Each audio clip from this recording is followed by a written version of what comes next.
Педесетината постојани и уште толку повремени жители од долненското село Рилево веќе 2,5 децении чекаат некоја власт да се смилува и конечно во 21 век да им го направи патот кој по проект им бил ветен уште во 2000-та година.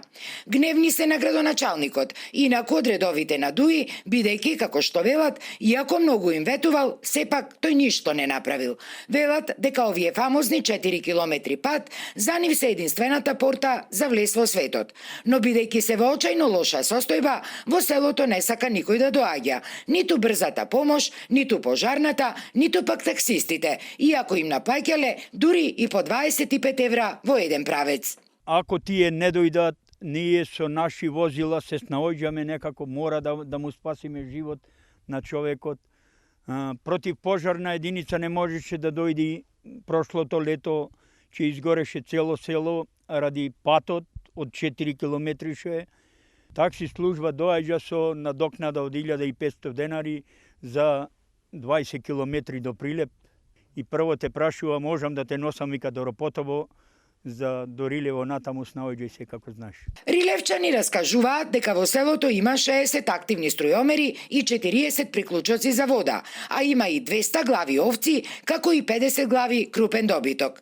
Велат природата им дала се, ама ете, само локалната власт не сака да им го направи патот, кој пак е основниот предуслов за селото уште повеќе да заживее.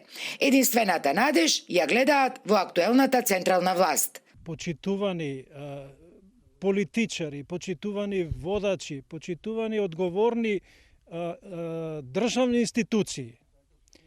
Не бараме луксус ние во ова наше село. Ние бараме основна цивилизацијска придобивка, значи комуницирање со цивилизација. Бараме пат кој што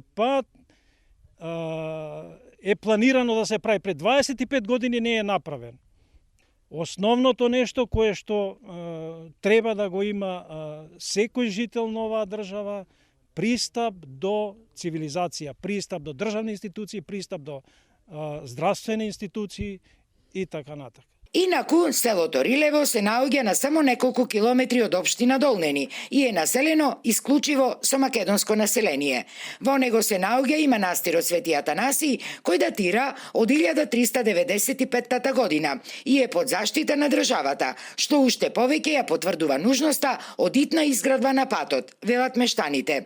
Според нив, ако постоечкиот проект бил веќе застарен, тогаш бараат со интервенција на централната власт тој или да се ревидира, или пак да се изготви комплетно нов проект, кој би одговарал на моменталната состојба и сегашните 4000 метри колски пат конечно да бидат асфалтирани.